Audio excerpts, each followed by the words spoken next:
In those days, many of us learned the meaning of a promise long before we understood the weight of the word itself. It was not explained in lessons or written on paper. It was absorbed quietly, through repetition, through the way adults spoke to one another, through the simple fact that when something was said, it was expected to be done. A word once given seemed to carry a presence of its own, lingering in the air long after the conversation had ended, shaping actions and decisions in ways that felt natural rather than imposed. We remember a time when daily life unfolded at a gentler pace, when mornings began without urgency and evenings arrived without spectacle. The rhythm of the day was marked by familiar sounds, the opening of doors, the clinking of cups, the measured steps of people going about their routines. There was comfort in this predictability, not because life lacked challenges, but because there was an underlying sense that things followed an order and that order was respected. Words fit into the structure, not as decorations, but as commitments. Many of us recall how conversations were conducted with care. One did not speak simply to fill silence. Silence itself was allowed to exist, sometimes stretching between sentences, sometimes lingering after a thought had been shared. When someone finally spoke, the words were chosen deliberately, shaped by an awareness that they would be remembered. There was no need to clarify intentions repeatedly. The assumption was that meaning would be honored. In homes across neighborhoods and towns, routines formed the backbone of everyday life. Meals were prepared at regular hours, often with ingredients that were familiar and unremarkable, yet nourishing. The table was a place not only for eating, but for exchange. Stories were told, plans were mentioned, and agreements were made casually, without ceremony. A simple, "I will be there," or "I will take care of it," was enough. No one felt compelled to follow up or confirm. Trust operated quietly, almost invisibly, sustaining these interactions. We learned values not through instruction, but through observation. Children watched how adults behaved when no one was watching them directly. They noticed how promises were kept even when inconvenient, how apologies were offered without embellishment, how responsibility was assumed without complaint. These lessons were not labeled as such. They were woven into the fabric of daily life, reinforced each time a word matched an action. In those years, communication was slower, but not less meaningful. Messages traveled through conversations, letters, or brief encounters.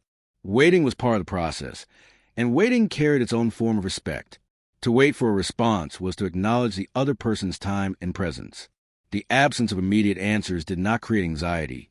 It created space. In that space, words retained their value, precisely because they were not multiplied without need. Social habits reflected the same restraint. Gatherings were simple, often centered around shared activities rather than entertainment. People arrived when they said they would, stayed for a reasonable length of time, and departed with clear farewells. Invitations were extended thoughtfully, and acceptance implied commitment. To say yes meant to follow through. To say no required no elaborate explanation. Honesty, expressed calmly, was sufficient. Over the years, we came to understand that this reliability was not accidental. It emerged from a shared understanding that one's word was an extension of one's character. To break, it was not merely to disappoint another, but to diminish oneself. This belief was rarely articulated, yet widely understood. It guided behavior subtly, shaping choices in ways that did not feel restrictive, but grounding. Work, too, followed these principles. Tasks were undertaken with a sense of duty that extended beyond formal obligation. Agreements were often sealed with a handshake, accompanied by direct eye contact and a brief exchange of words. Documentation existed, but it was secondary. The primary bond was personal integrity. To fulfill what had been agreed upon was a matter of pride, not enforcement. There was an awareness that time itself was valuable, and that to waste another person's time was a form of disrespect. Meetings began as scheduled. Appointments were honored. Delays were communicated plainly, without excuses. When someone said they would arrive at a certain hour, others adjusted their expectations accordingly, confident that the statement would be respected. Within families, this consistency provided stability. Children knew what to expect, not because life was rigid, but because adults were dependable. Rules were few, but clear. Consequences were not dramatic, but fair. When boundaries were set, they were maintained. When exceptions were made, they were explained. Words carry authority precisely because they were not used lightly. We recall moments when decisions were made without extensive discussion, because shared values made the outcome obvious. There was less emphasis on persuasion and more on mutual understanding. Disagreements occurred, as they always have, but they were addressed directly and concluded decisively.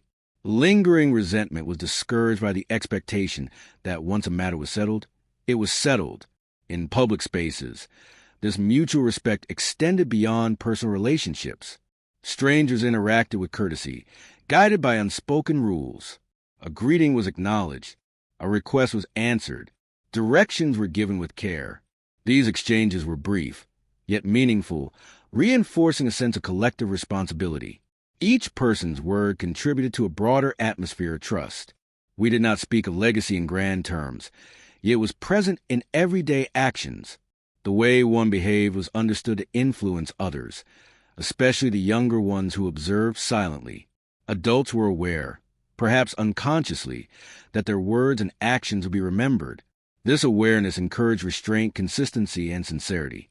As years passed, and changes gradually emerged, many of us carried these habits forward without realizing it. They had become second nature.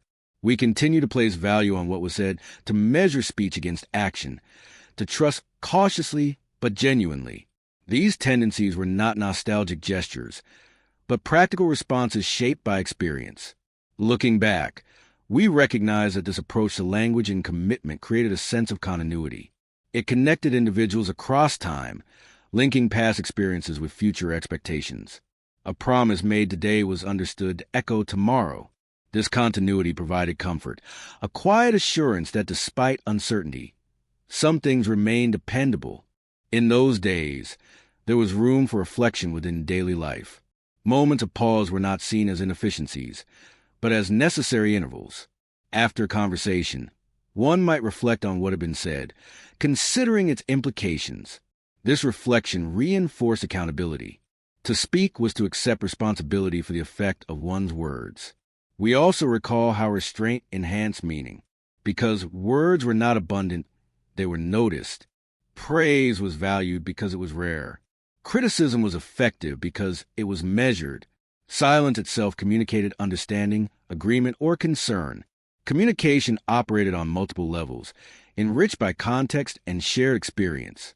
As we consider these memories, we do so without longing for a return or judgment of what followed.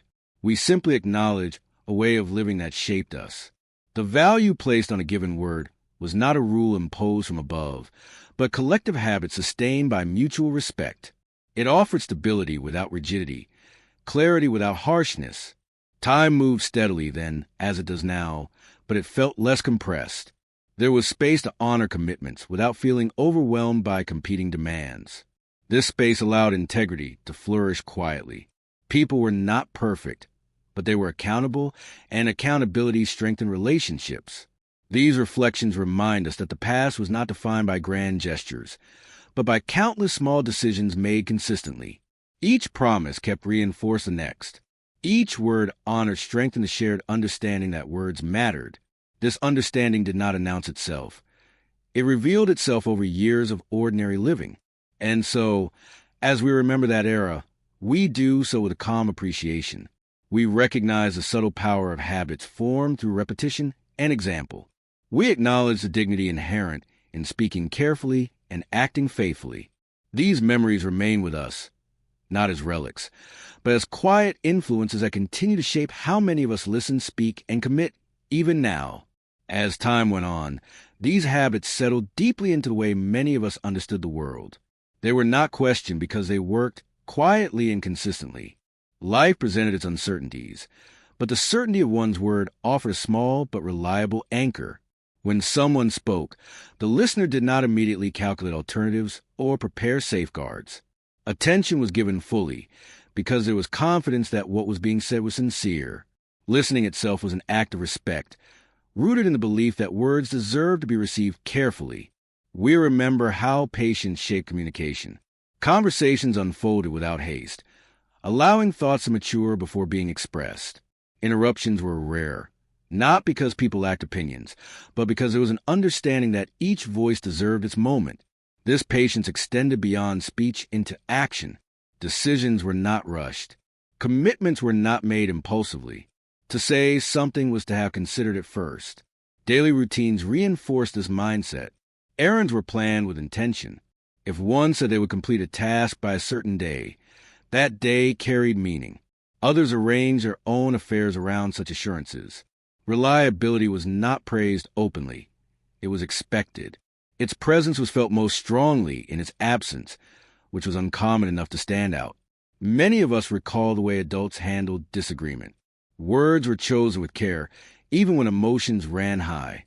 There was an effort to preserve dignity on both sides, guided by the understanding that harsh or careless language could not be easily withdrawn. Once spoken, words remained. This awareness encouraged moderation, fostering resolution rather than escalation. In those years, explanations were simple and direct. There was little need to justify every choice in detail. A brief reason was offered, and it was accepted. Trust filled the spaces left by brevity. This trust did not imply naivete, but confidence in shared values. People assumed goodwill as a starting point. The pace of life allowed for reflection between actions. After giving one's word, there was time to honor it properly. Schedules were less crowded, not empty, but balanced. This balance made it possible to follow through without strain. Commitments fit naturally into daily life rather than competing with it. We also recall how learning occurred through repetition rather than instruction. Children absorbed expectations by watching consistency. They noticed that promises were not bargaining tools, but firm statements. When an adult said tomorrow, tomorrow was respected. This predictability created a sense of safety. It taught that the world, while complex, operated according to understandable patterns. In social settings, courtesy was woven into language. Greetings were exchanged fully. Farewells were not rushed. To leave without acknowledgement felt incomplete. Words marked transitions, giving shape to interactions. They signaled attention and care, reinforcing social bonds without ceremony. We remember how correspondence carried weight. Letters were written thoughtfully, often by hand, with an awareness that they would be read slowly and perhaps reread. The effort invested in writing reflected respect for the recipient. Words chosen carefully traveled across distance, carrying intention as well as information. Replies were anticipated patiently, without suspicion or urgency. There was also a shared understanding that not everything needed to be said. Restraint was valued. Silence could indicate agreement, contemplation, or respect. This silence did not feel empty. It felt purposeful. It allowed words to retain their strength, appearing only when necessary. Work environments reflected similar principles. Instructions were clear and concise. Once given, they were expected to be followed without constant supervision. Trust replaced oversight. This trust encouraged responsibility. Individuals took ownership of their roles, knowing that their word had established an expectation. Over time, this consistency shaped reputations. A person became known not through self-description, but through patterns of behavior. One's reliability spoke quietly on one's behalf. There was no need to announce integrity. It was observed.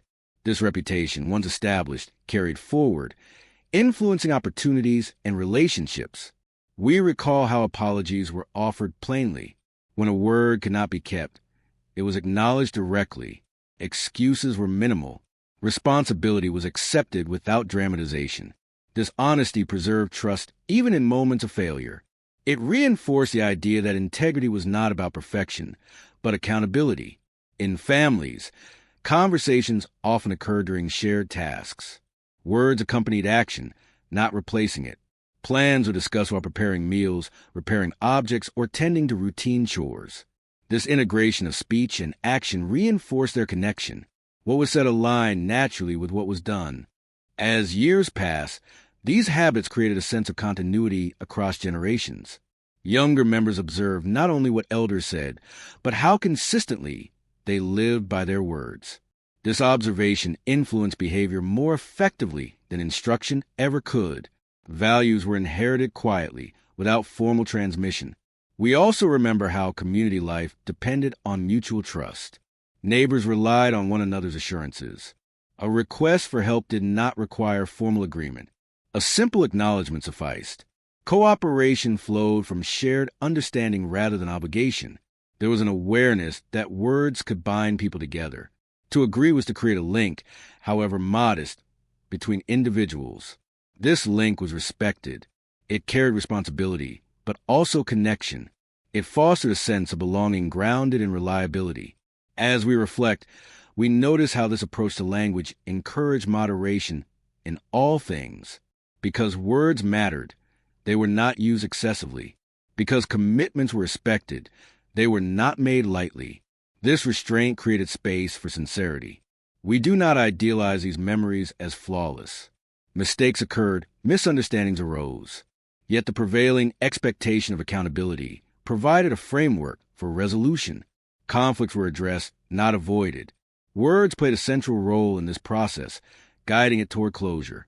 Looking back, we see how these habits shaped our sense of time. Commitments extended beyond the immediate moment, linking present actions to future outcomes. This temporal awareness encouraged foresight. To speak was to consider tomorrow as well as today. These reflections remind us that meaning often resides in the ordinary. The value of a given word was upheld not through dramatic gestures, but through countless small acts of consistency. Each fulfilled promise reinforced a shared understanding that words were not disposable. As life gradually evolved, many of us carried these expectations forward. We continue to listen carefully, to speak deliberately, to value reliability. These tendencies remained, even as circumstances changed. They offered continuity amid transition. In remembering this era, we do so calmly, without longing or critique. We acknowledge a way of living that emphasized coherence between speech and action. This coherence fostered trust, stability, and quiet confidence. Time continues to move, bringing new rhythms and demands. Yet the memory of a time when words held steady value remains with us. It informs how many of us still measure sincerity, how we interpret promises, how we choose our own words. These memories do not demand replication. They simply remind us of a principle once widely practiced, that language carries responsibility. When honored, it strengthens connections. When respected, it provides structure. And so, as we continue to reflect, we recognize that this understanding did not vanish. It adapted. It persists in subtle ways, shaping expectations and guiding interactions. The given word, once valued deeply, continues to echo quietly within us, influencing how we speak, listen, and commit, even as the world around us continues its steady passage. As the years unfolded, many of us became increasingly aware that this careful relationship with words influenced not only personal interactions, but the broader sense of social cohesion. There was an implicit agreement that language was a shared resource, something to be used thoughtfully for the benefit of all. Because of this, speech tended to be measured, shaped by an understanding that careless words could ripple outward, affecting more than the immediate moment. We remember how expectations were formed early and reinforced gently.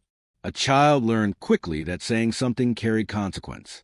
To claim an intention was to invite accountability. This lesson was not enforced through reprimand, but through consistency. Adults followed through, again and again, demonstrating that words were not provisional.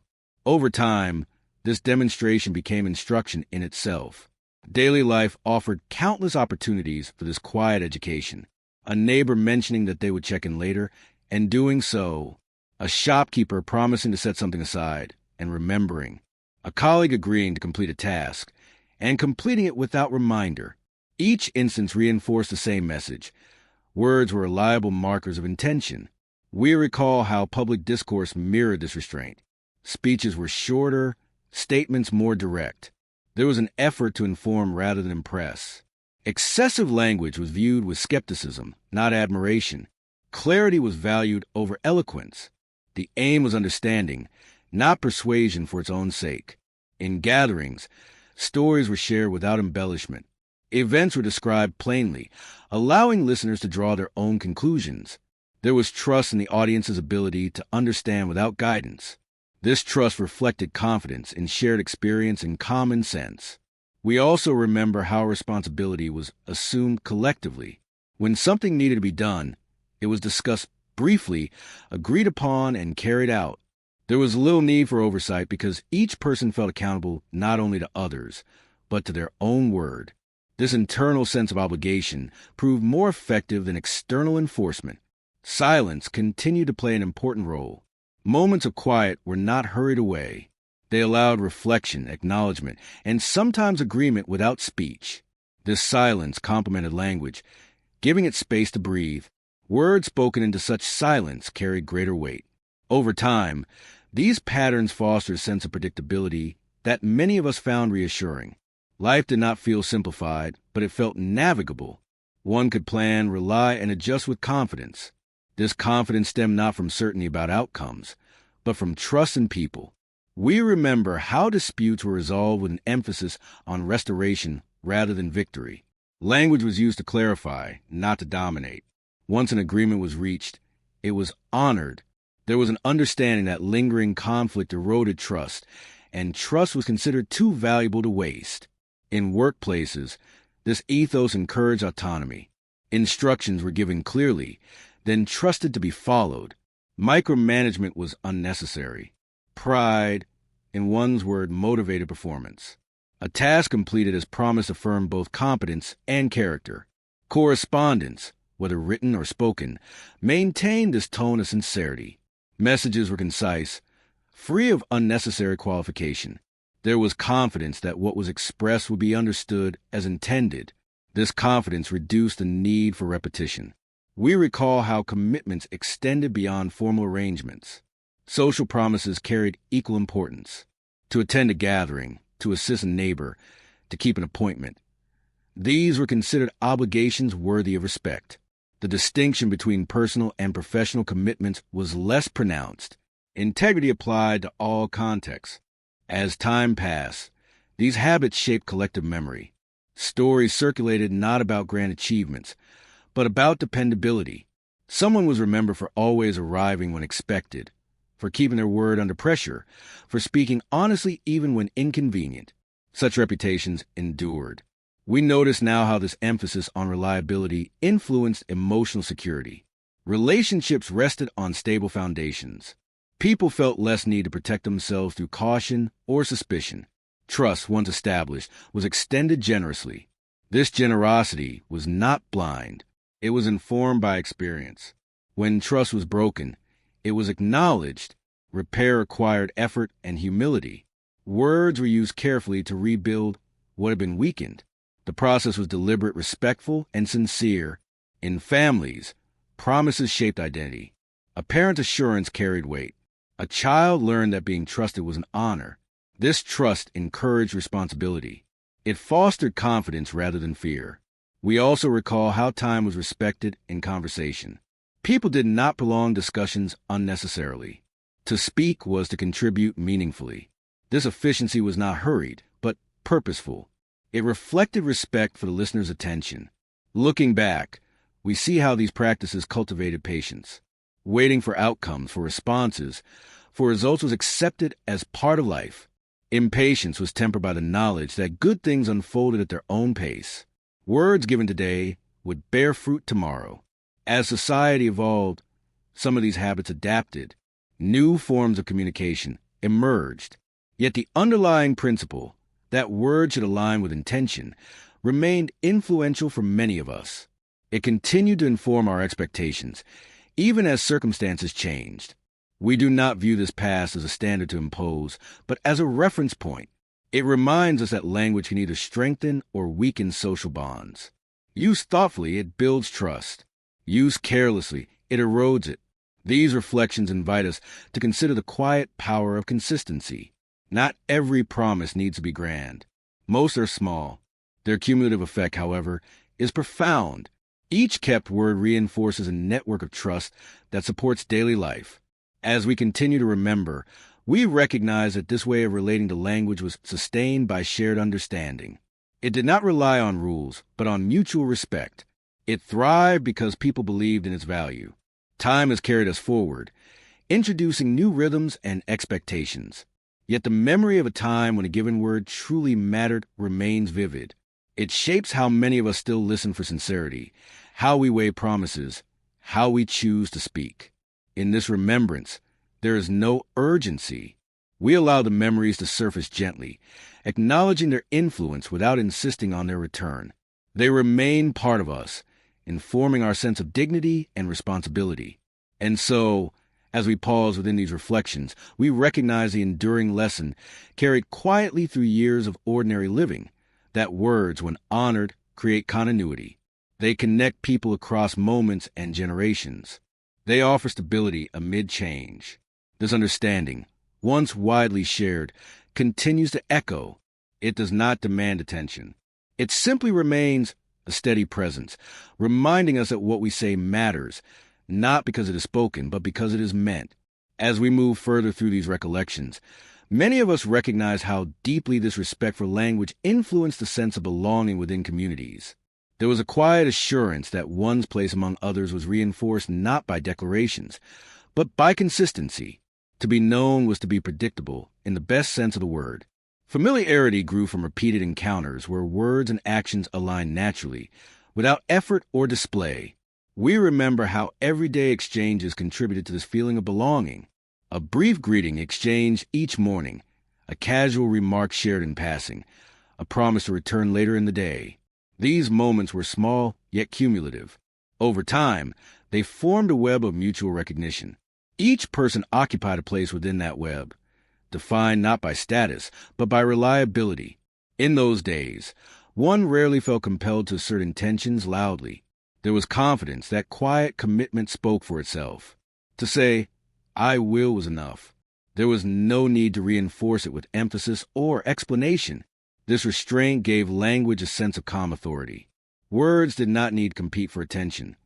They were granted it. We recall how the pace of life allowed for this calm authority to flourish.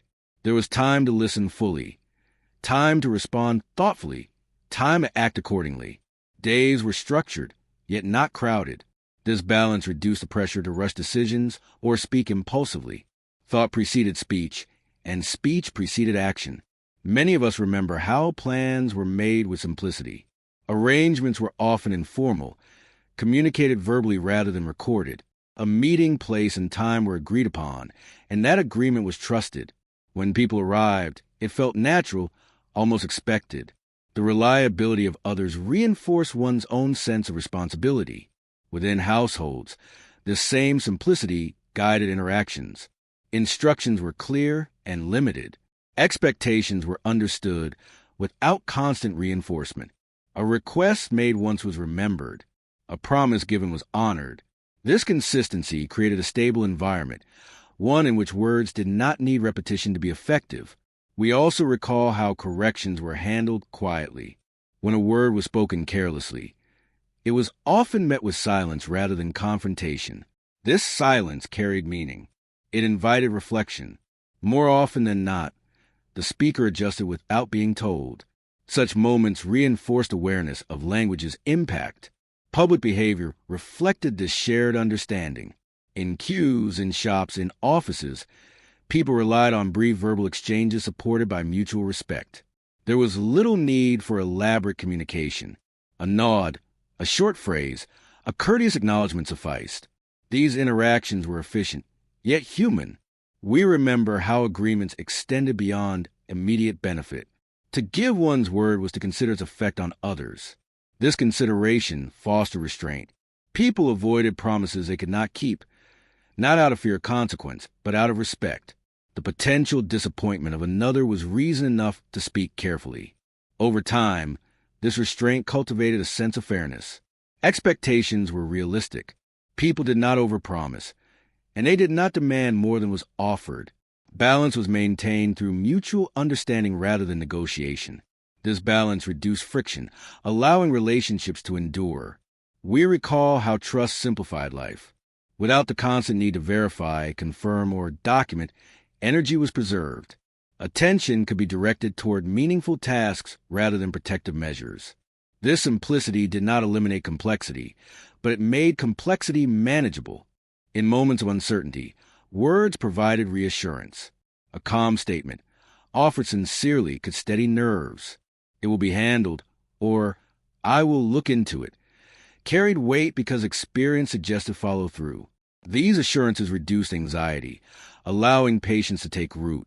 We also remember how storytelling functioned within this environment. Stories were shared not to impress, but to connect. They often carried implicit lessons, conveyed through example rather than explanation. The storyteller trusted listeners to interpret meaning without guidance. This trust mirrored the broader confidence placed in words. As years accumulated, these habits shaped collective identity. Communities developed reputations grounded in reliability and straightforwardness. Outsiders noticed not dramatic gestures, but steady conduct. Words were not used to persuade others of integrity. Integrity was observed. We notice now how this approach influenced emotional expression. Feelings were acknowledged without excess. Joy was shared quietly. Sorrow met with presence rather than speech. Language supported emotion without overwhelming it. This balance allowed feelings to be expressed with dignity. We remember how gratitude was communicated simply. A brief thank you, offered sincerely, sufficed. There was no expectation of elaborate acknowledgement. Appreciation was understood through tone and timing rather than length. This simplicity preserved sincerity. Within work and public service, the same ethic applied. Instructions were respected. Feedback was given constructively. Praise was measured, making it meaningful. Criticism was restrained, making it effective. Language served function before form. As time passed, these patterns reinforced a sense of continuity. Each generation inherited not only habits, but expectations. The idea that words mattered did not need to be taught explicitly. It was demonstrated daily, absorbed gradually. We reflect now on how this inheritance shaped resilience. In moments of challenge, people relied on assurances exchanged earlier. Promises provided structure amid uncertainty. Knowing that others would do what they said allowed individuals to face difficulties with confidence. We also recall how endings were marked with care. Conversations concluded deliberately. Departures were acknowledged. Closures were provided. This attentiveness prevented lingering ambiguity. Words brought resolution, allowing people to move forward without confusion. Looking back, we see how these practices foster mutual respect across differences. People did not need to agree on everything to trust one another's word. Disagreement did not negate reliability. This distinction allowed diversity of thought within a stable framework of conduct. As life continued to change, many of us carried these expectations quietly. They informed our judgments, shaped our reactions, guided our own speech. Even when circumstances no longer supported the same pace or structure, the underlying values persisted. We do not hold these memories as standards against which to measure the present. Rather, we regard them as influences that shaped our understanding of dignity and responsibility. They remind us that language, when used thoughtfully, can sustain connection. Time has altered many aspects of daily life, yet the memory of a steadier rhythm remains. It surfaces in moments when we pause before speaking, when we honor commitment despite inconvenience, when we value clarity over embellishment. These moments connect us to a collective past, one defined not by nostalgia, but by lived experience. They remind us that meaning often resides in restraint, that strength can be quiet, that consistency can be comforting. As we continue to reflect, we allow these memories to exist without urgency. They do not demand restoration. They simply offer perspective. They remind us of a time when a given word carried weight because it was supported by action. This remembrance affirms that such values are not bound to an era. They are habits capable of adaptation. They endure wherever people choose to speak with care and act with integrity. And so, within these reflections, we find a sense of calm continuity. The past informs the present without constraining it. The value once placed on a given word remains a quiet guide, shaping how many of us continue to relate to one another, patiently, deliberately, and with enduring respect. As these reflections continue to unfold, many of us become aware of how this careful use of language shaped not only actions, but expectations about character. A person's reputation was not constructed through self-description or public display, but through accumulated consistency. Over time, others learned what to expect, and that expectation became a quiet form of trust. It did not require affirmation. It was understood. We remember how this trust simplified interactions. One did not approach every exchange with caution or skepticism. There was an underlying assumption of sincerity that eased conversation and cooperation. This assumption did not eliminate disagreement, but it softened its edges. People entered discussions prepared to listen, confident that intentions were genuine even when opinions differed. In daily life, this confidence was reinforced repeatedly. A promise made in passing was treated with the same seriousness as one made formally. The context did not diminish the obligation. Whether spoken in a workplace, at home, or on the street, words carried equal weight. This consistency reduced confusion. It allowed individuals to navigate relationships without constantly recalibrating expectations. We recall how preparation preceded commitment. Before agreeing to something, people paused. They considered their capacity, their time, their responsibilities. This pause was not hesitation, but prudence. It ensured that when a word was given, it could be honored. Saying less but meaning more became a quiet virtue. In families, this prudence fostered stability. Children learned that assurances were reliable. When told that something would happen, they believed it. This belief nurtured patience. Waiting became easier when outcomes were trusted. Disappointment was rare, not because expectations were always met perfectly, but because they were set thoughtfully. We remember how explanations were offered sparingly. A reason was given when needed, not as justification, but as clarification. This approach respected the listener's intelligence. It assumed understanding rather than suspicion. Words were used to illuminate, not to defend. In community life, this respect extended to shared responsibilities. Tasks were distributed through simple agreement. Each person accepted their role without resentment, knowing that others would do the same. Cooperation flowed from mutual confidence rather than supervision. The sense of contributing to a common effort strengthened bonds. We recall how correction was handled with restraint. When a commitment was forgotten or delayed, it was addressed calmly. The emphasis was on resolution rather than blame. Language served to restore balance. A brief acknowledgement often sufficed to set things right. Over time, this approach cultivated humility. People recognized that their word mattered, and that failing to honor it affected others. This awareness encouraged honesty about limitations. Admitting inability was preferable to making an empty promise. Such admissions were respected, reinforcing trust rather than diminishing it. We remember how anticipation functioned differently then. Waiting for someone to arrive, for a task to be completed, for news to return was not accompanied by constant checking. There was confidence in the process. This confidence reduced anxiety. It allowed attention to rest elsewhere, enriching daily life. Social gatherings reflected this ease. Plans were made simply, often without extensive coordination. Attendance was assumed once agreed upon. When someone could not attend, they informed others promptly. This courtesy preserved harmony.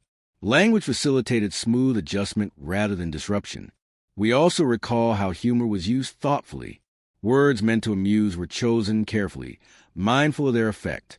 Humor did not rely on exaggeration or insult. It emerged from shared understanding and familiarity. This restraint ensured that laughter strengthened connection rather than undermining it. In professional contexts, the same principle applied. Instructions were clear, feedback was direct, expectations were realistic. Performance was evaluated based on outcomes rather than promises. Yet promises still mattered, serving as commitments to future action. This balance encouraged accountability. Without pressure, as years accumulated, these habits shaped memory itself. People remembered not isolated events, but patterns. They recalled who could be relied upon, who spoke honestly, who followed through quietly. These memories influenced relationships long after specific details faded. We notice now how this emphasis on reliability supported emotional well-being. Knowing that others meant what they said reduced the need for vigilance. Energy could be directed toward creativity, problem-solving, and connection. Life felt less defensive, more open. In moments of difficulty, this openness proved valuable. When challenges arose, people turned to one another with confidence. Requests for help were made plainly, without fear of rejection. Responses were given honestly, whether affirmative or not. This clarity prevented misunderstanding and resentment. We remember how endings were approached with care. When commitments concluded, they were acknowledged, a project finished, a visit ended, a responsibility transferred. These transitions were marked with words that provided closure. Such acknowledgement honored the effort involved and preserved respect. Looking back, we see how these practices fostered continuity across change. Even as circumstances evolved, the underlying ethic of meaningful speech endured. It adapted without losing its essence. Words remained tied to intention, intention to action. We reflect on how this ethic influenced self-perception. To give one's word was to define oneself. Identity was expressed through reliability rather than assertion. This alignment between self-image and behavior strengthened confidence. One knew who one was by what one did. We also recall how listening was valued as much as speaking. Attention was given fully without distraction. To listen was to honor the speaker's word. This attentiveness enriched communication. It reduced misunderstanding and fostered empathy. As time moved forward, new forms of expression emerged. Yet, many of us retained this foundational respect for language. We continued to measure sincerity by consistency, to value brevity over excess, to trust cautiously but genuinely. These memories do not invite comparison or judgment. They simply illustrate a way of relating to words that emphasize responsibility and respect. They remind us that language can be a stabilizing force when used thoughtfully. In remembering, we also recognize that such habits require effort. They are sustained by choice rather than convenience.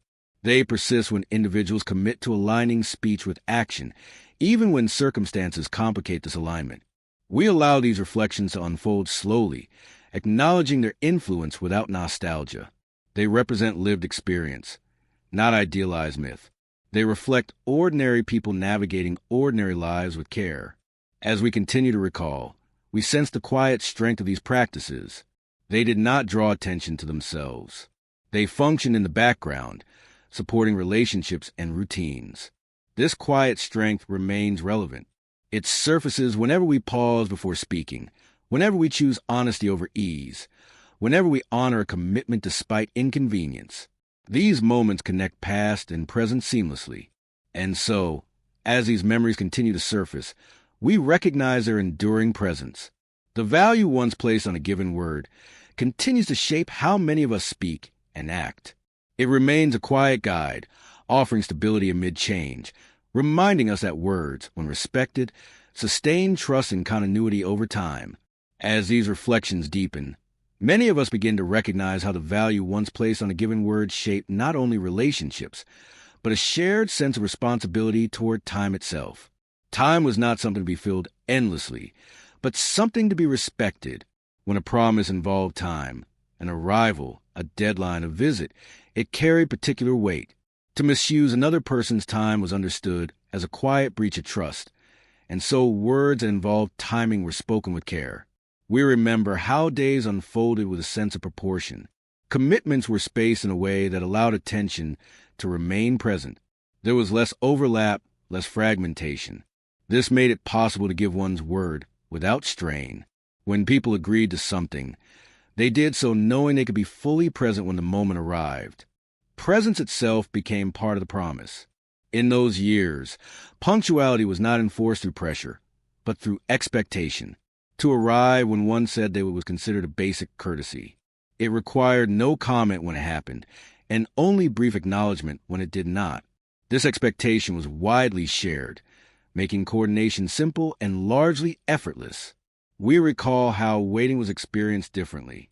Waiting did not imply uncertainty or neglect. It was simply part of the rhythm of interaction. When one waited for someone who had given their word, there was confidence that the wait had purpose. This confidence softened impatience. It allowed waiting to coexist with calm.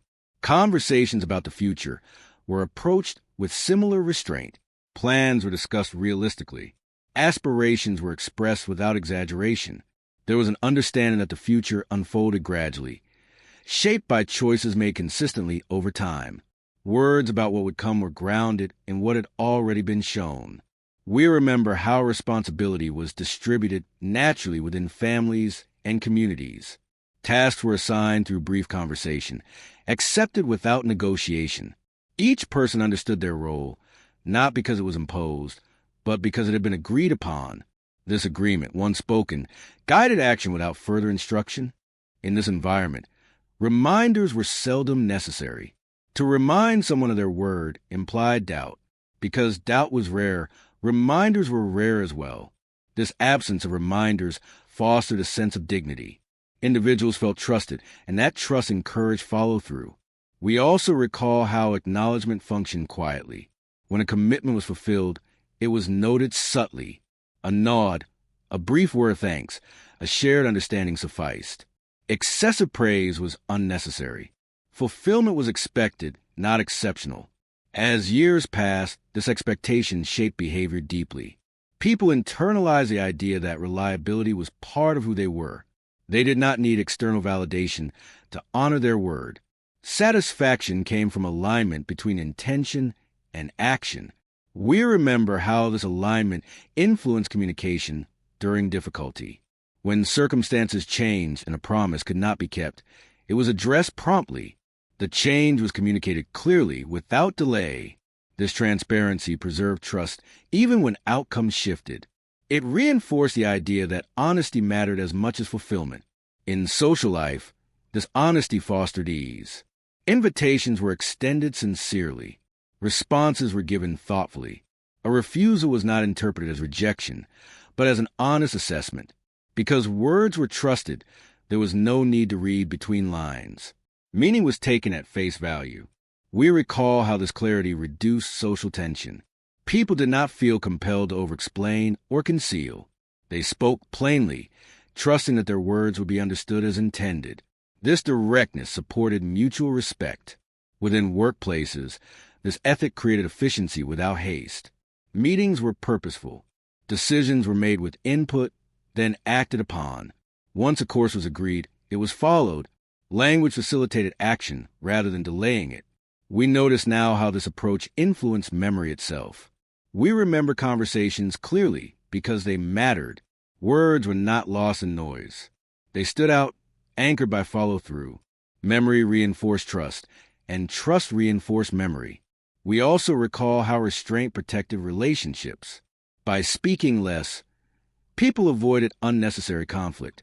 By choosing words carefully, they reduced misunderstanding. This restraint did not suppress expression. It refined it. What was said carried intention and respect. In moments of celebration, words were simple and sincere. Achievements were acknowledged without exaggeration. Success was shared quietly, often through presence rather than proclamation. This modesty preserved balance within communities. We remember how grief and difficulty were approached similarly. Words were offered sparingly, chosen to comfort rather than overwhelm. Silence often accompanied these moments, providing space for reflection. Language supported emotion without dominating it. As time moved forward, many of us carried these habits into changing circumstances. Even as communication methods evolved, the underlying expectation remained. That words should mean something. This expectation shaped how we adapted, influencing what we accepted and what we resisted. We do not suggest that life was without complexity or conflict. It was simply navigated differently. Words were tools for navigation, not weapons or ornaments. Their purpose was practical and relational. Looking back, we see how this practicality fostered resilience. When challenges arose, people relied on established trust. They drew strength from past consistency. Promises fulfilled earlier provided confidence in future cooperation. We also recognize how this approach encouraged self-restraint. Individuals measured their words against their capacity.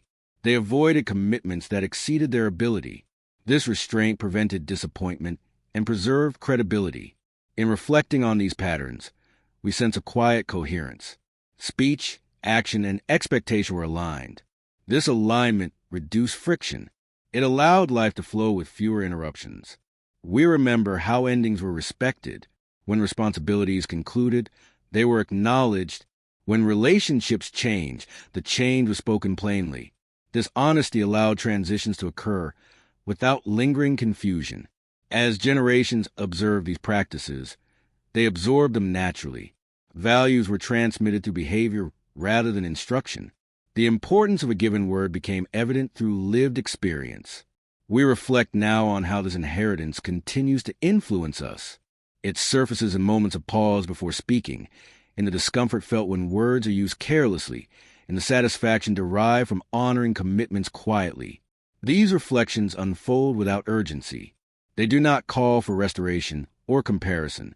They simply acknowledge a way of relating to language that shaped daily life profoundly. Time has altered many external conditions, yet the internal sense of responsibility tied to words persists. It remains present wherever individuals choose to align speech with action. And so, as we continue to remember, we recognize that this quiet ethic was never about nostalgia. It was about coherence. It was about living in a way where words and action supported one another, creating stability through consistency. This coherence, once widely practiced, continues to offer guidance. It reminds us that even in changing times, the value of a given word endures when it is spoken thoughtfully, honored faithfully, and carried forward with patience and respect. As these memories continue to surface, many of us begin to sense how deeply this respect for words shaped the way trust extended beyond familiar circles. It influenced interactions not only among neighbors and colleagues, but also with those encountered briefly, sometimes only once. There was an assumption that honesty was a default, and that a spoken assurance, however small, deserved to be taken seriously. We remember how simple transactions were guided by this understanding. A brief exchange at a counter, a request made on the street, a promise to return later in the day. These interactions relied on mutual confidence rather than formal structure. Because words were expected to be meaningful, even fleeting conversations carried a sense of reliability. In those years, introductions were straightforward. Names were exchanged, hands were shaken, and that was often enough. One did not feel compelled to establish credibility through explanation. Character revealed itself gradually, through consistency. Words initiated relationships, actions sustained them. We recall how discretion was valued in speech. Not every thought was expressed, not every opinion shared. This discretion did not stem from fear, but from awareness.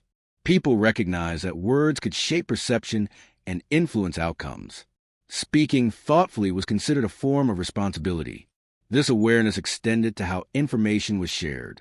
News traveled through conversation, not constant broadcast. When something was mentioned, it was usually because it mattered. Exaggeration was discouraged by experience. Those who overstated lost credibility quickly, while those who spoke plainly were trusted. We remember how this environment encouraged listening. To listen carefully was to show respect not only for the speaker, but for the content of what was said. Listening signaled that words were valued. This attentiveness strengthened understanding and reduced the need for repetition. In group settings, this mutual respect allowed discussion to proceed calmly. People waited their turn. They responded directly to what had been said. Conversations unfolded as exchanges rather than competitions. The goal was clarity, not dominance. We also recall how commitments were honored even when inconvenient. This was perhaps the clearest demonstration of the value placed on one's word. To follow through despite difficulty affirmed integrity. It showed that words were not conditional on comfort.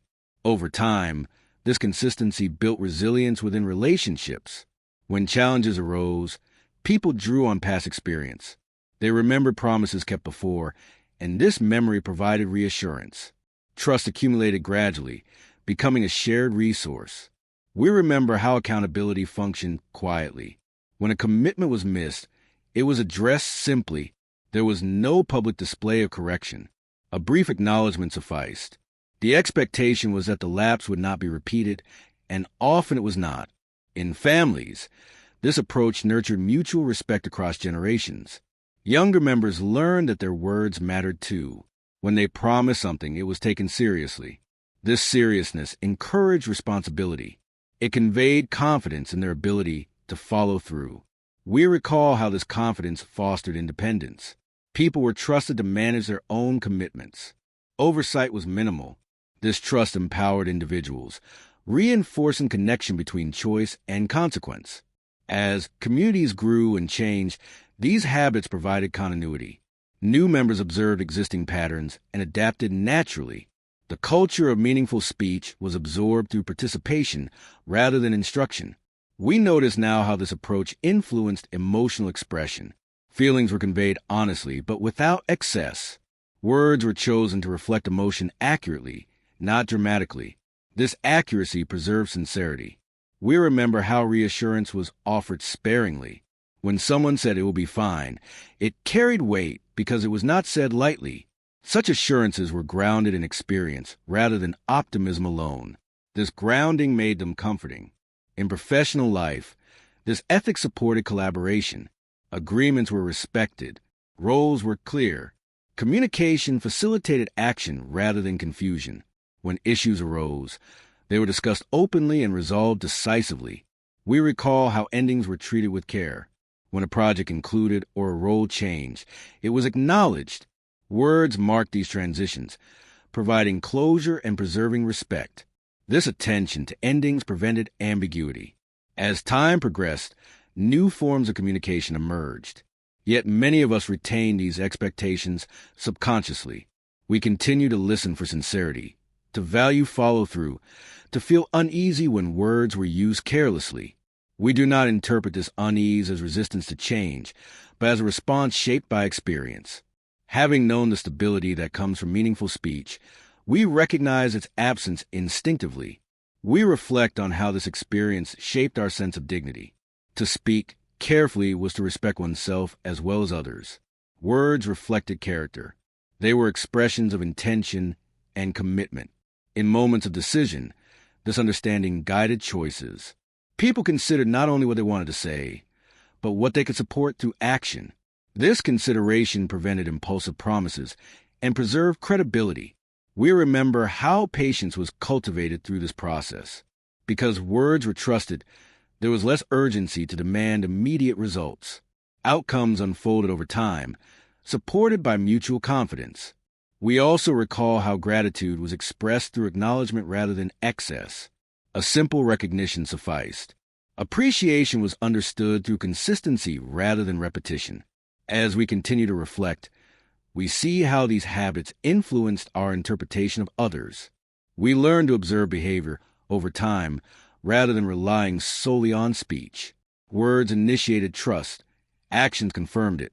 This approach encouraged discernment without cynicism. People were neither naive nor suspicious.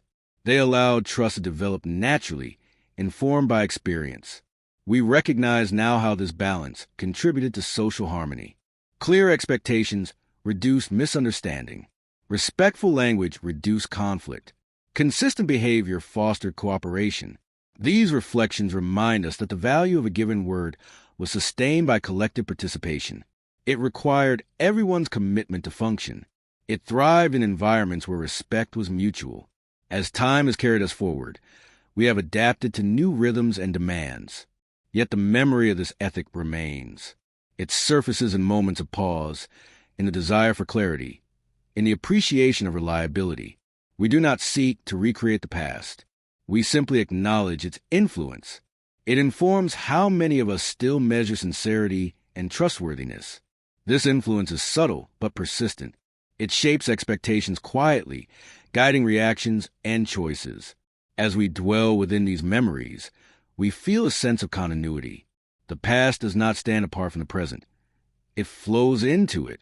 The value once placed on a given word continues to echo, shaping how we speak, listen, and commit.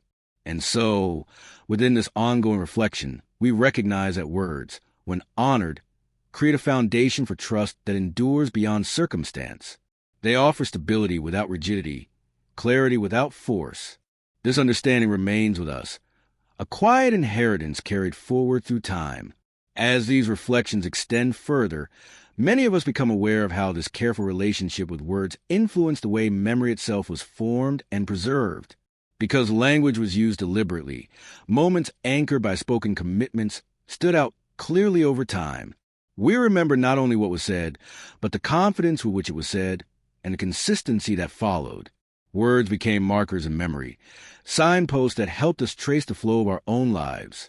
We recall how anticipation was shaped by trust rather than uncertainty. When something was promised, anticipation carried calm rather than tension. There was no constant revisiting of the agreement, no need to prepare for disappointment. Anticipation unfolded quietly, supported by the expectation that what had been said would occur as planned. This calm anticipation influenced how people approached the future. Plans were made with a sense of proportion. Long-term intentions were expressed modestly, grounded in realistic assessment. There was less emphasis on projection and more on continuity. The future was not imagined as a dramatic departure from the present, but as a gradual extension of what was already known. We remember how this attitude toward the future encouraged steadiness. People did not feel compelled to announce ambitions prematurely. They allowed intentions to mature before giving them voice.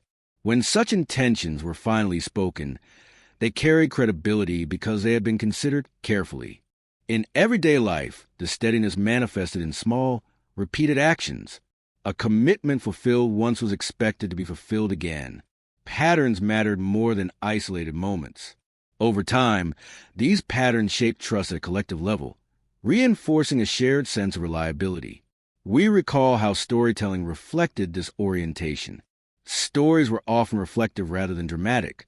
They focused on sequences of events, on cause and consequence, on lessons implied rather than declared. The listener was invited to observe and interpret rather than be instructed. Words guided attention without overwhelming it.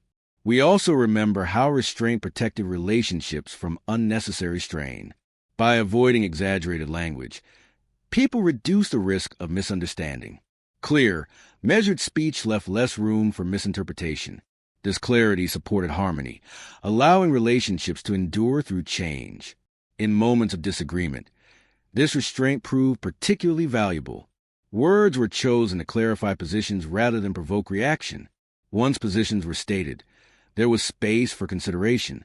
Silence often followed, not as avoidance, but as reflection. This pause allowed resolution to emerge organically. We recall how apologies carried weight because they were not frequent or elaborate. When offered, they were sincere and direct. There was no attempt to soften responsibility through explanation. The acknowledgement itself was enough. Such apologies restored balance efficiently, preserving trust. This efficiency extended to gratitude as well. Thanks were expressed simply, without embellishment. Gratitude was understood as recognition rather than ceremony. Its sincerity was conveyed through tone and timing rather than length. We remember how this simplicity influenced emotional expression. Feelings were expressed honestly, but within bounds. There was no pressure to perform emotion publicly. Joy, concern, disappointment, all were acknowledged without excess. This moderation preserved dignity and mutual respect. As time passed, these habits influenced how people coped with uncertainty. When outcomes were unclear, individuals relied on established trust. They believed that others would communicate changes honestly. This belief reduced fear of the unknown, allowing patience to prevail. We recall how this patience shaped daily interactions. People did not demand immediate responses. They allowed time for consideration. This allowance communicated respect for the other's perspective and circumstances. It reinforced the idea that words, once given, would come in due time. In work settings, this patience supported thoughtful decision-making. Proposals were discussed thoroughly before commitment. Once agreed, they were implemented steadily. There was less revisiting of decisions, less second-guessing. Confidence replaced constant adjustment. We also remember how mentorship occurred naturally within this environment. Guidance was offered through example rather than instruction.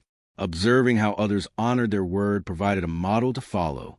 This observation fostered learning that felt organic rather than imposed. In families, this modeling was especially influential. Younger members absorbed expectations through daily interaction. They learned that speaking carried responsibility. This lesson, learned early, shaped behavior long after childhood.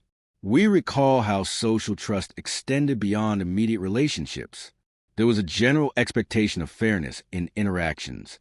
While not universal, this expectation shaped initial encounters. People approached one another with openness, prepared to trust until proven otherwise. This openness did not eliminate caution. It balanced it. Experience informed judgment. Trust was adjusted over time based on behavior. This adjustment was gradual and reasonable, avoiding extremes of suspicion or naivety. We notice now how this balance contributed to emotional resilience.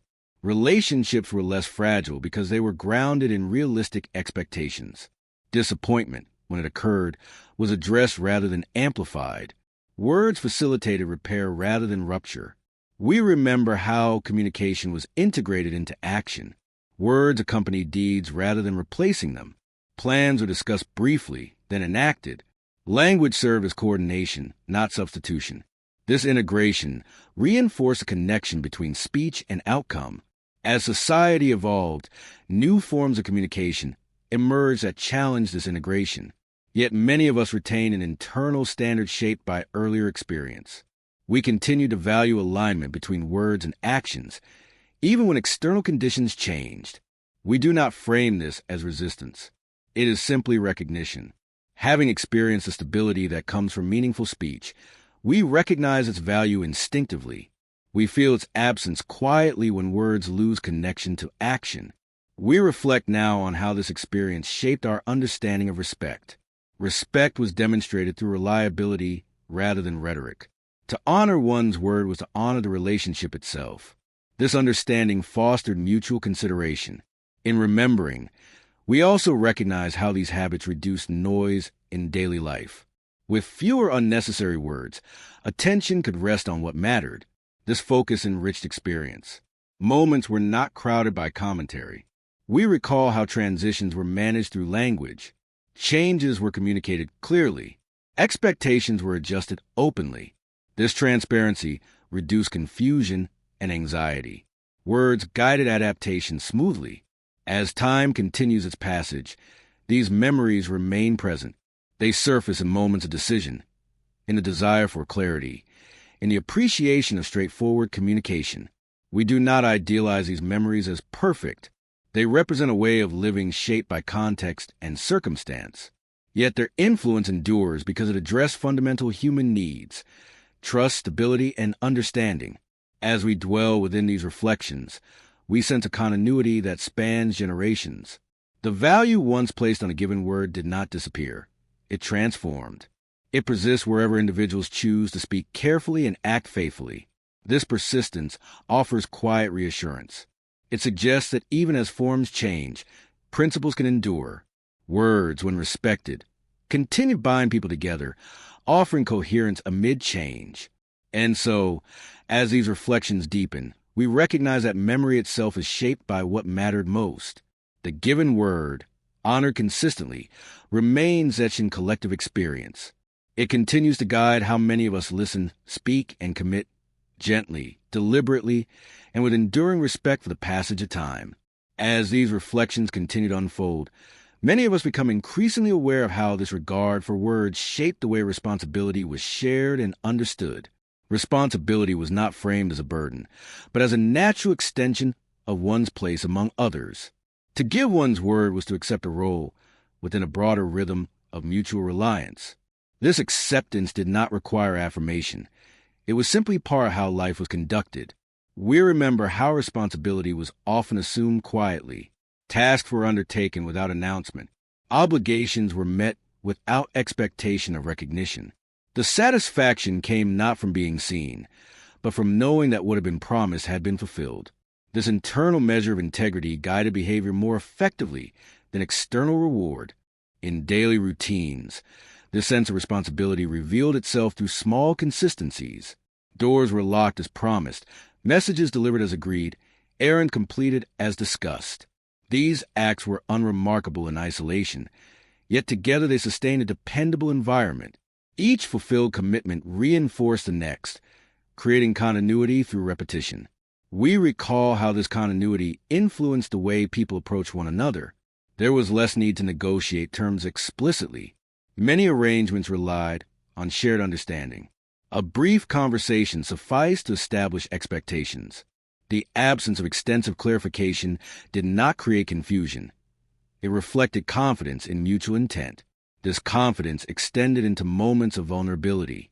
When help was requested, it was offered with sincerity. When help was promised, it was given reliably.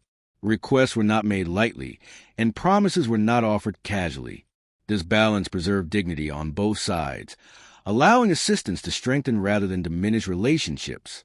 We remember how this approach reduced emotional strain. Knowing that others would do what they said alleviated worry. Energy could be directed toward present tasks rather than future contingencies. This sense of ease permeated daily life, making challenges more manageable. In social interactions, this reliability fostered warmth without familiarity becoming intrusive. Boundaries were respected through understanding rather than enforcement.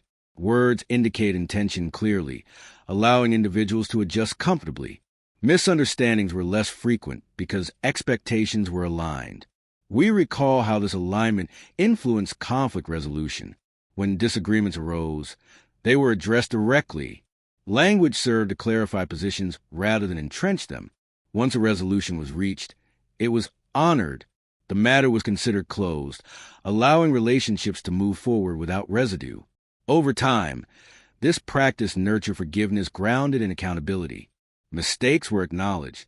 Amends were made. Forgiveness followed action rather than apology alone. This sequence preserved trust by ensuring that words and deeds worked together to restore balance. We remember how patience was reinforced through experience. Because commitments were generally honored, delays were interpreted generously. People assumed good faith. This assumption reduced suspicion and allowed relationships to withstand minor disruptions without damage. In workplaces, this ethic supported cooperation across roles. Agreements were respected regardless of hierarchy.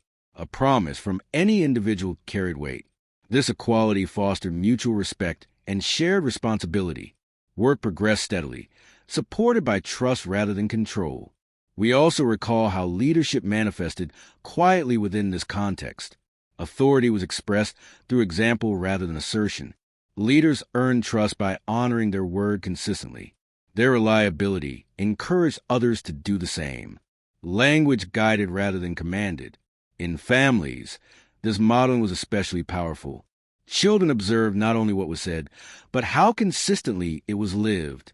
They learned that promises mattered because they were kept. This lesson shaped behavior naturally, without formal instruction. We remember how social customs reflected this ethic. Invitations were extended thoughtfully. Commitments to attend were honored. If circumstances changed, they were communicated promptly. This courtesy preserved harmony and mutual respect. We notice now how this approach to language influenced our understanding of respect itself. Respect was not demanded. It was demonstrated. It emerged from reliability, honesty, and restraint. Words reflected these qualities through their alignment with action. As time moved forward, these habits shaped how people navigated uncertainty. In moments of transition, individuals relied on established trust. They believed that others would communicate changes honestly. This belief reduced fear and encouraged adaptability. We recall how this adaptability was supported by clear communication. When plans shifted, the shift was explained simply. Expectations were adjusted openly. Language facilitated adjustment rather than confusion. This transparency preserved trust even amid change. We remember how this clarity extended to endings. When responsibilities concluded, they were acknowledged. When relationships changed, the change was spoken plainly. This acknowledgement provided closure, allowing new beginnings to emerge without ambiguity. As years accumulated, these practices contributed to a sense of continuity across generations. Younger members absorbed expectations through participation. They learned that words mattered because they saw the consequences of honoring or neglecting them. We reflect now on how this inheritance continues to shape our responses. Many of us still feel discomfort when words are used carelessly. We value follow-through instinctively. We listen not only to what is said, but to whether it aligns with action. These instincts are not nostalgic reactions. They are learned responses shaped by experience. Having known the stability that comes from meaningful speech, we recognize its importance intuitively. We remember how this stability allowed for calm reflection. Life did not feel rushed. Decisions were made with consideration. Words were chosen with awareness of their impact. This awareness fosters a sense of control without rigidity. We also recall how this ethic influenced generosity. People were willing to help because they trusted that assistance would be reciprocated when needed. This trust created a cycle of support that strengthened communities quietly. In remembering, we acknowledge that this way of living was not universal or perfect, yet its influence was significant. It provided a framework within which ordinary lives could unfold with coherence. As time continues its steady passage, these memories remain present. They inform how many of us approach commitments, how we interpret promises, how we value sincerity. We do not seek to impose these expectations on others. We simply recognize their influence on our own sense of responsibility and respect. This recognition brings a sense of calm continuity. The past does not stand apart from the present. It informs it gently. The value once placed on a given word continues to guide how many of us navigate relationships, work, and daily life. And so, within these reflections, we recognize that responsibility, when grounded in meaningful speech, creates stability. Words, honored consistently, become reliable guides through change. They offer reassurance without insistence, structure without constraint. This understanding remains with us, a quiet inheritance carried forward. It reminds us that even as circumstances evolve, the alignment of words and actions continues to matter. It shapes trust, fosters resilience, and sustains connection gently and persistently across time. As these reflections carry on, many of us begin to notice how this respect for words influenced the way change itself was approached. Change was not treated as something to be announced dramatically or embraced impulsively. It unfolded gradually, accompanied by careful language that acknowledged both continuity and adjustment. When something was said to be changing, it was meant seriously, and those words helped prepare others for what was to come. We remember how transitions were handled with consideration, whether routine was shifting, a responsibility being passed on, or a familiar arrangement coming to an end. Words played a stabilizing role. They offered context without excess, reassurance without false certainty. By speaking clearly and calmly, people allowed others to adapt without shock or confusion. In those moments, the value of a given word became especially evident. Announcements were not made lightly. When someone said that a change would occur, it was because a decision had already been considered and accepted. This prevented unnecessary reversals and preserved trust. People could rely on what was said, even when it involved uncertainty. We recall how this approach reduced anxiety around the unknown. Because words were generally reliable, they provided a framework for understanding what lay ahead. Even when outcomes were not fully predictable, the honesty of communication created stability. Knowing that one would be informed truthfully was often enough to maintain calm. We also remember how this steadiness influenced long-term commitments. Plans were made with patience, acknowledging that time was required for things to mature. Goals were expressed cautiously, grounded in experience rather than aspiration alone. This caution did not limit ambition. It anchored it. In families, this anchoring was particularly important. Decisions affecting many people were discussed openly. Explanations were given simply, without dramatization. Children learned that changes were part of life, but that they would be guided through them with care. Words provided continuity, even as circumstances evolved. We recall how this clarity extended expectations. People did not promise what they could not foresee. They distinguished between intention and certainty. By doing so, they preserved credibility. When a commitment was made, it was understood to be solid. In community life, this approach fostered cooperation during periods of adjustment. When routines shifted or resources changed, individuals communicated openly. They expressed limitations honestly and offered support where possible. This transparency allowed communities to adapt without fracture. We remember how this honesty influenced trust during uncertainty. When people said they would do their best, it was understood not as a vague assurance, but as a sincere commitment within known limits.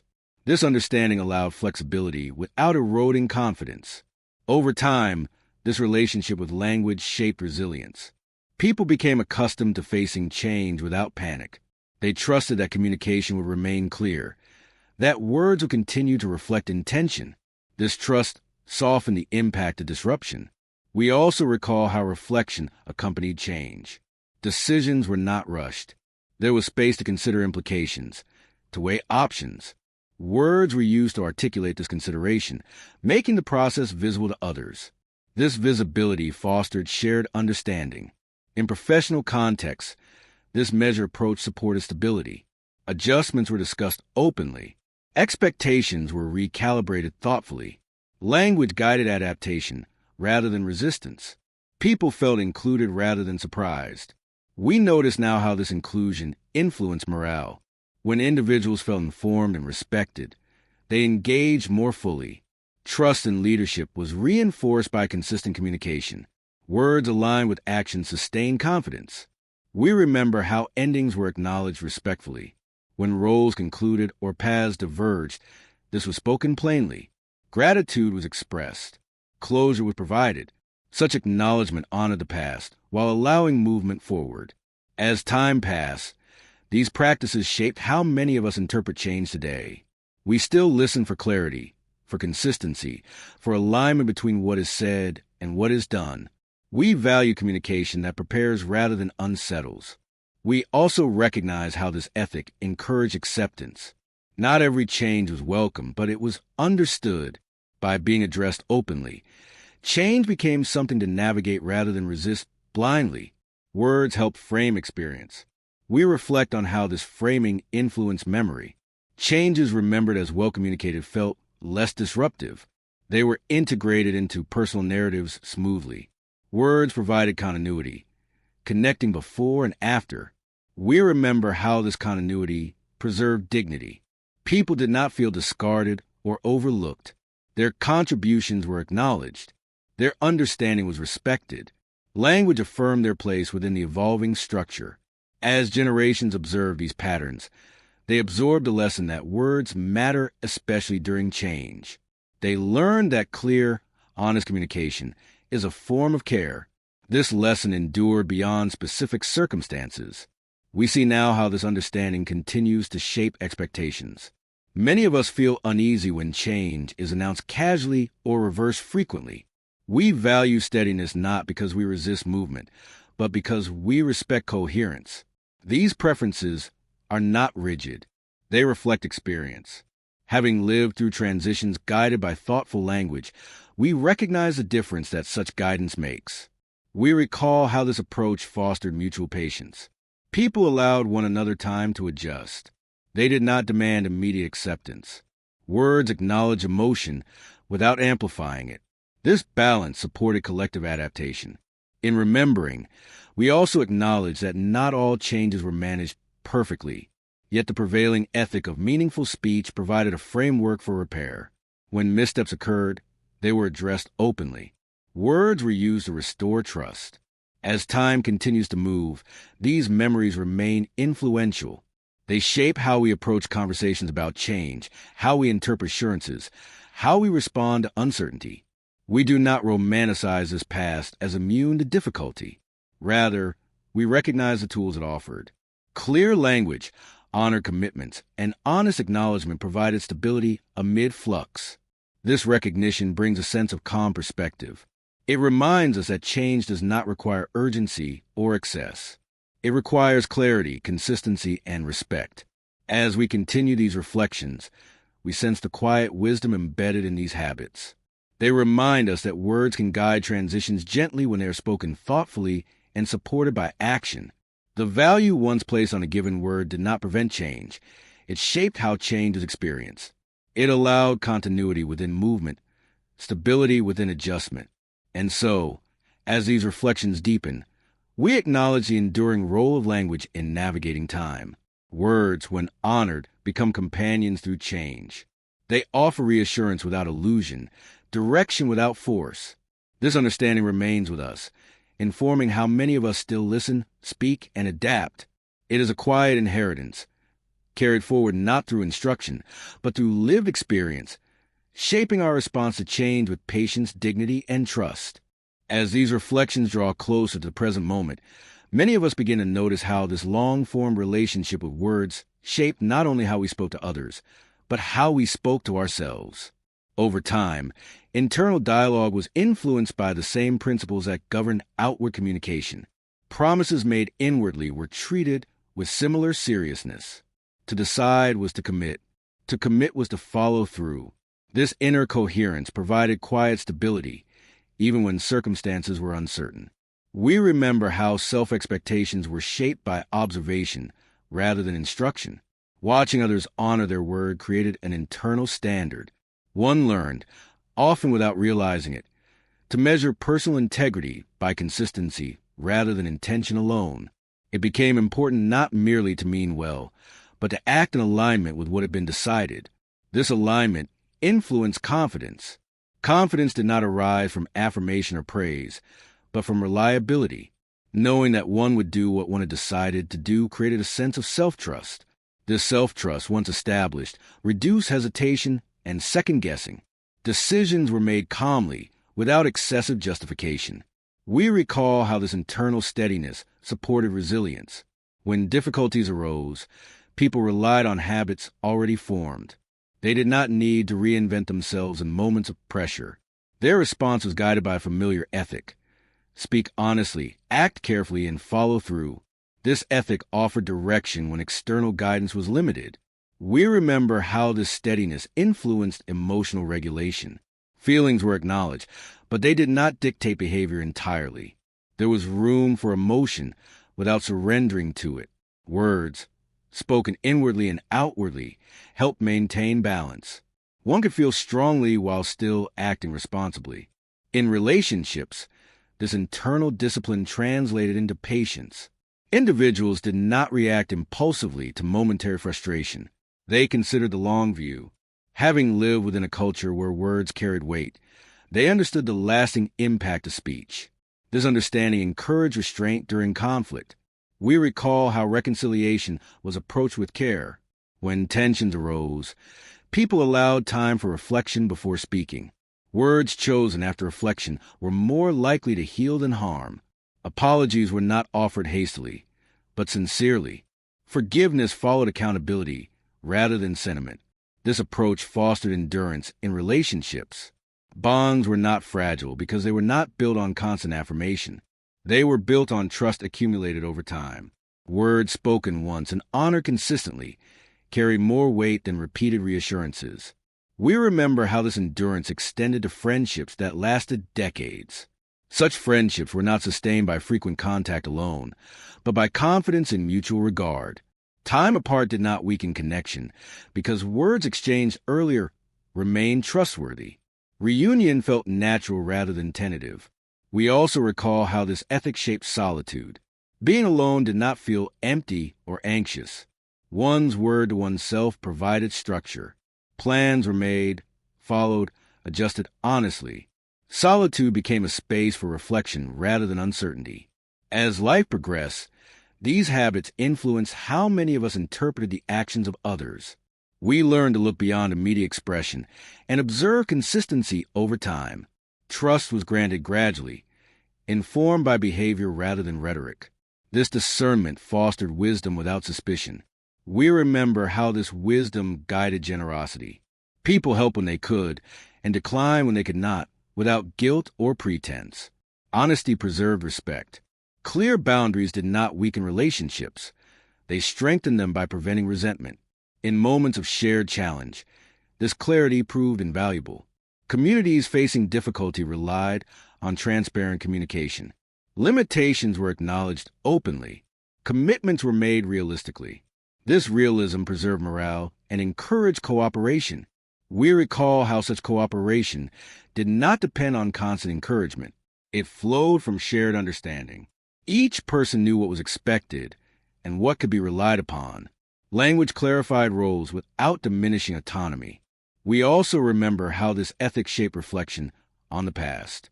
Memories were revisited with calm acceptance. Decisions made earlier were evaluated honestly, without harsh self-judgment. Words spoken and actions taken were seen as part of a larger pattern of growth rather than isolated failures. This acceptance fostered peace.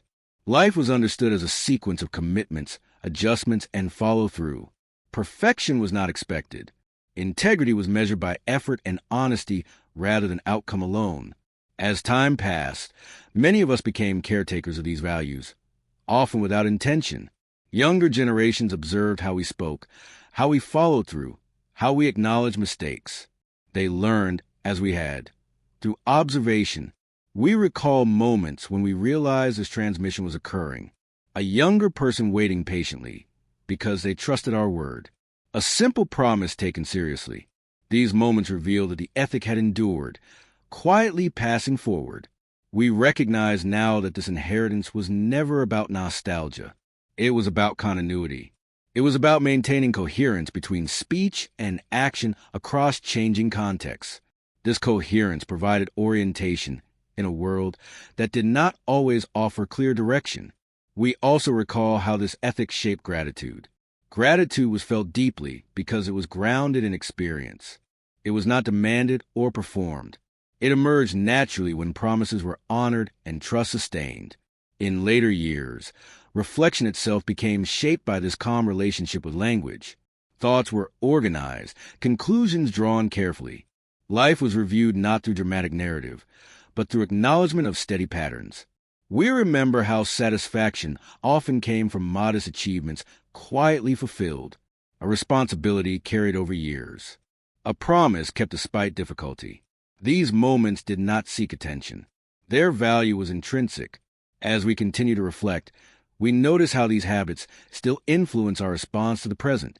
We listen carefully. We notice when words are used lightly. We feel reassured by clarity and unsettled by inconsistency. These responses are not judgments. They are recognition. They reflect an internal compass formed over time. Having lived within an environment where words mattered, we continue to orient ourselves by that standard. We do not expect others to share it automatically. We simply recognize it within ourselves. It guides our choices quietly, shaping how we engage with the world. We reflect on how this ethic allowed us to age with dignity. Aging did not require reinvention. It allowed continuation. Values learned early remained relevant because they were adaptable. Honoring one's word was possible at every stage of life. We remember how this continuity offered comfort. It provided a sense of identity that did not depend on external roles.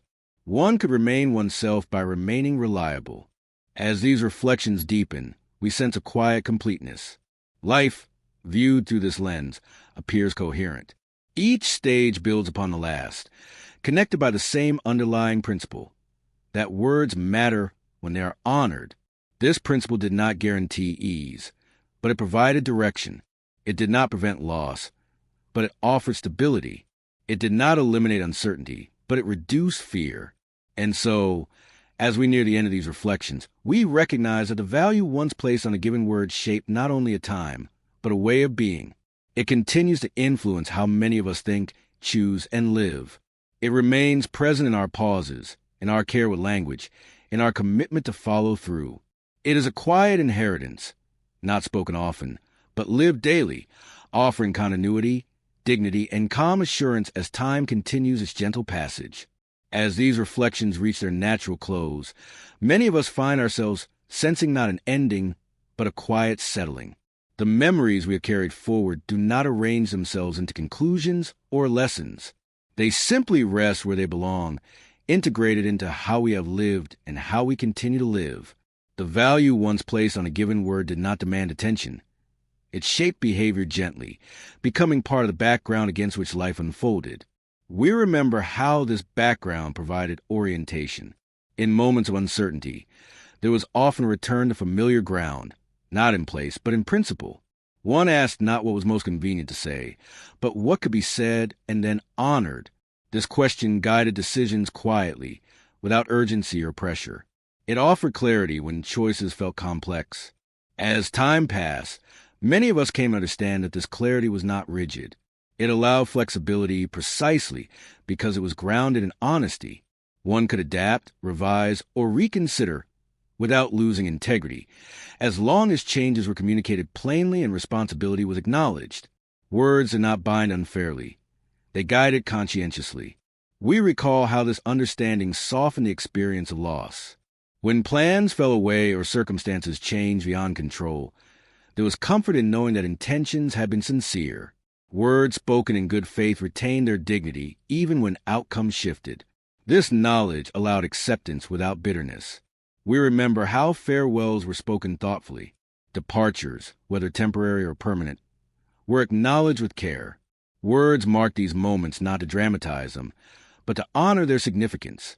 Saying goodbye mattered because it recognized connection. It allowed separation without erasure. In later years, reflection itself became shaped by this same restraint. Looking back, one did not catalog achievements or regrets exhaustively.